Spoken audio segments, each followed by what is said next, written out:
Imwe cyane. Tubahaye ikaze rero mwese, Imana ibaha umugisha mwinshi muri morning prayer tariki zirindwi z'ukwa mbere, 2025. Twongeye gushima Imana ko Imana yabanye natwe, Imana yatugiriye neza, Imana yaturinze muri iri joro tukaba tubyutse turi amahoro. Mwese muhawe ikaze muri morning prayer, abari kuri Zoom n'abadukurikiye kuri YouTube, mwese Imana baha umugisha mwinshi cyane. Ni igitondo cyiza, igitondo cy'umugisha, igitondo Imana iduhaye, n'umunsi mwiza Imana iduhaye kugira ngo tubashe kunezererwamwo. Imana ibihererwe icubahiro kandi Imana ishimwe cyane. Uyu munsi hari byiza byinshi Uwiteka Imana yaduteguriye kandi turaza kubigenderamo, turaza kubibamo, turaza kubyakira mu izina rya Yesu. Ibyo twanze ni imigambi y'umwasi Satani, kuko nawe ndabizi ko hari ibyo aba yagambiriye ku buzima bwacu, ariko ntabwo ari Mm, bubashe kubigeraho. Twizeye gutabarwa n'Imana, twizeye kugirirwa neza n'Imana, twizeye uburinzi bw'Imana ku buzima bwacu. Aho turi hose Imana iraza kutugira neza, Imana iraza kuba mu ruhande rwacu, nta kibi kiri bwegere ihema yacu kuko Uwiteka ari mu ruhande rwacu. Reka dusenge dushime Imana, tuganire ijambo ry'Imana iminota mike, ubundi tuze kongera gusenga, dusengera uyu munsi Uwiteka Imana yaduhaye, kugira ngo ibyiza Imana yateguye byose tubashe kubihagararamo mu izina rya Yesu. Reka dusenge. mm, Data, turagushimiye kubw'iki gitondo cyiza, turagushimiye Mwami Imana ko watugiriye neza, ukabana natwe, ukaturinda. Wabanye natwe muri byose, waduhaye umwuka wo guhumeka, niyo mpamvu twongeye kuza imbere yawe dushima izina ryawe. Wabanye natwe muri iri joro, kuba ari ijoro, wabanye natwe kuba ari ku manywa, buri muntu wese wamugiriye neza, turacahumeka umwuka w'abazima. Iki ni ikimenyetso cy'uko hari byinshi uduteguriye uyu munsi, hari byinshi witeguye Mwami kudukorera, kandi natwe twiteguye kubyakira. Izina ryawe rihabwe icubahiro. Uwo mugisha abadukurikiye nonaha, uwo mugisha n'abaza kudukurikira nyuma, umwe wese aho aherereye umugirire neza, uhaze kwifuza kwacu, kandi neza yawe ikomeze kubana natwe mu izina rya Yesu Kristo. Amen. Hallelujah. Mana ishimwe kandi mm, ihabwe icubahiro. Nagira ngo dusome ijambo ry'Imana riri mu gitabo c'Abaheburayo igice ca 10 umurongo wa 36, niwo murongo tugiye guheraho.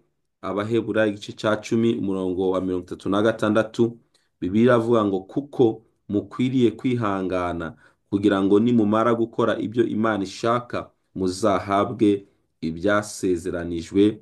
Amen. Ngo kuko dukwiriye gukora, Amen. haleluya, ngo kuko dukwiriye kwihangana kugira ngo nitumara gukora ibyo Imana ishaka tuzahabwe ibyo Imana yadusezeranije. Iki gitondo nagira ngo nongere nkwibutse ko dukwiriye kwihanganira cyane ibitugerageza, dukwiriye kwihanganira cyane ibyo tunyuramo byose. Hari igihe Imana idusezeranya ibintu, ariko bikadusaba ko twihangana, hakanyuramo igihe runaka kugira ngo tubashe kubigeraho. Abantu benshi batsindwa ah, no kugera mu masezerano yabo kubera ko babuze icyo bita kwihangana. Uyu mwaka hari amasezerano menshi azasohora ku buzima bwacu, ariko biradusaba kwihangana. Biradusaba kwihangana Amen. mu byo ducamo byose, biradusaba kwihangana mu byo tuzahura nabyo byose. Ushobora kuzahura n'intambara, ariko izo ntabwo zizakuraho isezerano ry'Imana riri ku buzima bwawe. Birashoboka ko uzahura n'ibigeragezo, ariko ukwiriye kumenya ko ibyo bigeragezo ntabwo bizakuraho amasezerano y'Imana ari ku buzima bwawe. Ikintu cyose uzabona kije kigwanya ubuzima bwawe, ujye umenya ko kije kigwanya amasezerano ari ku buzima bwawe. Ukwiriye kwihangana, uko bizaba bimeze kose, nta kintu na kimwe kizakuraho isezerano ry'Imana riri ku buzima bwawe. Imana niyo kwizerwa, Imana niyo kwiringirwa. Ibyo yavuganye nawe byose ku buzima bwawe bizoshika, kuko Imana yacu ntabwo ibesha. Abantu benshi bagwa mu mutego wa Satani iyo babonye ibigeragezo byabo banye byinshi, bakumva isi irabarangiriyeho, ariko ntabwo ariko bikwiriye kumera, ntabwo ariko bikwiriye kugenda. Twebwe icyo Imana gusa idusaba ngo dukwiriye gukora ibyo Imana idusaba, ibyo Imana ishaka, ubundi ngo tubashe guhabwa ibyo Imana yadusezeranije. Kandi ibi ngibi nagiye mbona ntabwo ari twebwe gusa byatubayeho. Hari urugero rumwe nabonye muri Bibiliya mu itangiriro, twigiye kuri Aburahamu. Aburahamu Imana yamusezeranije kumuha urubyaro. Iyo usomye mu itangiriro mu gice cya 15 kuva nko ku murongo wa mbere kugeza ku murongo wa 6, biravuga ngo hanyuma y'ibyo ijambo ry'Uwiteka riza kuri Aburahamu mu iyerekwa riti, Aburahamu witinya, ni jye ngabo igukingira, uzagororerwa ingororano ikomeye cyane. Urumva Imana iri kumuha amasezerano imubwira ngo uzagororerwa ingororano ikomeye cyane. Ku murongo wa 2 Aburahamu aramubaza ati, mwami Uwiteka, uzangororera iki ko ngenda ndi incike, kandi uzazungura urugo rwanjye ari Eliyazari umunyadamasiko? Ati, dore nta rubyaro wampaye, kandi uwavukiye mu rugo rwanjye azaragwa ibyanjye. Aburahamu hano yari gukomplayininga, ari kubwira Imana ko Imana itigeze imuha urubyaro, ariko wibuke hejuru Imana irangije kumubwira ngo izamugororera, izamuha ingororano ikomeye cyane. Ariko Aburahamu akabwira Imana ngo, Mana ndashaje, sinigeze mbona urubyaro, ese izo ngororano niziza zizamarira iki kandi nta rubyaro nigeze mbona? Ku murongo wa 4 Bibiliya iramubwira ngo, maze ijambo ry'Uwiteka riza kuri we riti, uwo si we uzaragwa ibyawe, ahubwo uzakomoka ku rukigi rwawe niwe uzabiragwa. Aramusohokana aramubwira ati, rarama urebe ijuru ubare inyenyeri niba wabasha kuzibara. Ati, urubyaro rwawe niko ruzangana.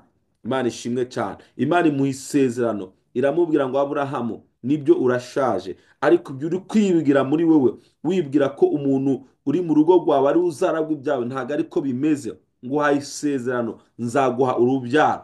Niko bimeze natwe ku buzima bwacu. Hari amasezerano Imana yaduhaye, hari ibyo Imana yatubwiye, hari ibyo Imana yavuganye natwe, wenda bitarasohora, ariko ni Imana y'amasezerano. Niyo mpamvu twatangiye tuvuga ngo dukwiriye kwihangana.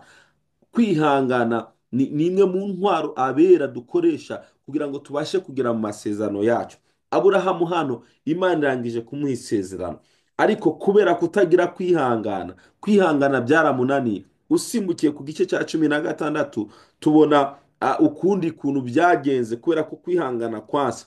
Bibiliya iravuga mu gice cya 16 ku murongo wa mbere ngo, Sarayi umugore wa Aburahamu ntibari barabyaranye, kandi yari afite umuja w'umunyegiputakazi witwa Hagayi.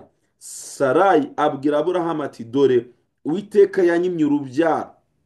Nawe atangira gukomplayininga, aba ngo, Uwiteka yanyimye urubyaro, ndakwinginze gira umuja wawe inshoreke, ahari nahazabonera urubyaro kuri we. Aburahamu yumvira Sarayi. Imana itubabarire cyane.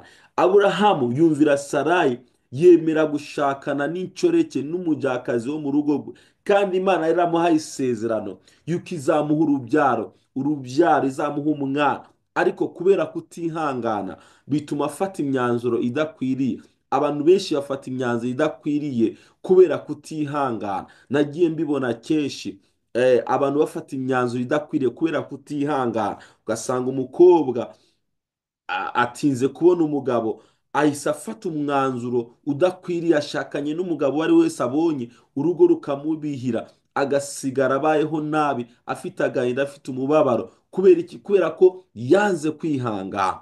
Mwene data, reka nkubwire, nutihangana ngo utegereze isezerano ry'Imana, bizakuviramo umuvumo, uzahangayika mu buzima. Tegereza wihanganye ibyo Imana yavuganye nawe. Imana yagusezeranyije akazi, izakaguha. Imana yagusezeranyije abakwe n'abakazana, izabaguha. Imana yagusezeranyije gukira indwara, izabiguha. Imana yagusezeranyije ikintu cyose Uwiteka Imana yasezeranye ku buzima bwawe, Imana izakiguha. Ukwiriye gusa kwihangana. Nawe uyu nguyu Sara kubera kutihangana yashutse umugabo we, umugabo aje kuryamana n'umujyakazi, ariko byamuviriyemo gusuzugurwa. Niko Bibiliya itubwira. Usomye ku murongo wa 5 ngo, Sara abwira Aburahamu ati, guhemurwa kwanjye kube kuri wewe, ko nashyize umuja wanjye mu gituza cyawe, maze abonye yuko asamye inda biramusuzuguza. Urumva, Sara byaramusuzuguje kubera iki? Kubera kutihangana. Hari igihe satani atuzanira ibintu bisa nk'aho ari imigisha kuri twebwe, ariko bije kudutesha agaciro. Muri kino gitondo nagira nkubwire ngo ihangane mwene data, wihangane. Iby'Imana yavuganye nawe wihangane, udaca mu nzira za bugufi kugira ngo ugere ku byo ushaka. Ibyo ngibyo bizatuma ubaho ubabaye cyane, kandi wari uzi ngo uri kwishakira inzira, kandi iyo uza gutegereza umugambi w'Imana wari kuzasohora ku buzima bwawe. Na Imana ntiyitaye ku mafuti bakoze, ntiyitaye ku kuba barasuzuguye icyo Imana yababwiye. Bibiliya iratubwira ku gice cya 21 ku murongo wa mbere ngo Uwiteka agendera Sara nk'uko yavuze. Uwiteka agirira Sara ibyo yasezeranye. Iby'Imana yabasezeranye mu gice cya 15. Hagati aho ngaho, nubwo bakoze amafuti, Imana yirengagije amafuti yabo, iza gusohoza icyo yavuganye nabo. Kwari ukugira ngo itwigishe natwe uyu munsi ko iby'Imana ivuganye natwe, niyo byatinda, niyo byafata igihe runaka, Imana izabisohora mu buzima bwacu. Yesu ashimwe cyane. Rero nagira nkubwire ngo ukwiriye kwihangana ugategereza Uwiteka, ugategereza Imana. Ibyo yavuganye nawe, Imana izabisohora. Uyu mwaka abantu bagiye kwihangana bagategereza ku Uwiteka, bagakomeza gukora iby'Imana ibasaba, bazabasha gusingira iby'Imana yasezeranye ku buzima bwabo. Imana rero twese idushoboze guhagarara neza mu ijambo ryayo. Imana idushoboze twese guhagarara mu nzira zayo, tugendere mu byo yavuganye natwe, tuzabasha kwakira iby'Imana yasezeranye ku buzima bwacu. Imana ibahe umugisha. Nagira ngo dusenge muri uyu mwanya, dusabe Imana kugira ngo Imana iduhe imbaraga zo kwihangana no gutegereza, kugira ngo tuzabashe kugera mu byo Imana yasezeranije ku buzima bwacu. Imana ibahe umugisha. Reka dusenge. Data, mu izina rya Yesu, turagushimiye kubw'iki gitondo cyiza, turagushimiye kubw'uyu mwanya mwiza. Ijambo ryawe ni ukuri, ibyo wasezeranye ku buzima bwacu Mwami uzabisohora. Icyo dusaba ni uko dukwiriye kwihangana kandi tugakomeza gukora ibyo gukiranuka. Ndasengeye buri muntu wese uri kunyumva nonaha Mwami, mu izina rya Yesu Kristo, umuhe kwihangana niyo yahura n'ibigeragezo, niyo yahura n'intambara, ahubwo akomeze kwizera ijambo ryawe, akomeze kwizera amasezerano ari ku buzima bwe, kuko icyo nzi ni kimwe Mwami, iyo usezeranije umuntu urasohoza. Nibyo byabaye kuri Aburahamu, wamusezeranije urubyaro, ariko hagati aho acika intege, abyarana n'umujyakazi we, ariko nyuma n'ubundi wagarutse usohoza icyo wavuze ku buzima bwe. Ndasenze Mwami Imana kugira ngo natwe uyu munsi uduhe kwihanganira ibigeragezo, intambara, ibyo tunyuramo byose, kugira ngo Mwami Imana, haleluya, nuza gusohoza ibyo wavuganye natwe tuzabyishimire kandi tubinezererwemo. Urakoze kuri Imana igira neza. Dusenge uyu munsi uze kubana natwe, tugire neza. Haleluya. Ibyo wateguye byose ko twakira tubyakire, ibyo twanse n'iby'umugambi uturuka kwa Satani n'abadayimoni, ibyo turabyanse mu izina rya Yesu. Imitego yose ituruka kwa Satani mu izina rya Yesu turayanse, n'ibyo yari yagambiriye byose turabyanse mu izina rya Yesu. Uduhe kugendera amasezerano yawe, uduhe kugendera mu mugambi wawe waduteguriye uyu munsi. Urakoze kuri Imana igira neza. Uha umugisha abo turi kumwe Mwami Imana, badukurikiye nonaha n'abaza kudukurikira nyuma kuri YouTube, bose ubaha umugisha kandi ubagire neza. Icyubahiro gikomeze kuba icyawe ubu n'iteka ryose, mu izina rya Yesu Kristo dusenze kandi twizeye, amen, amen. Imana ibaha umugisha mwinshi cyane, kandi Imana ibagire neza. Mukomeze kwihangana, mukomeze kwizera Imana. Gutabagwa no kwinjizwa kw'amasezerano yacu biri hafi cyane. Yesu abaho umugisha. Mugire umunsi mwiza. Shalom, shalom.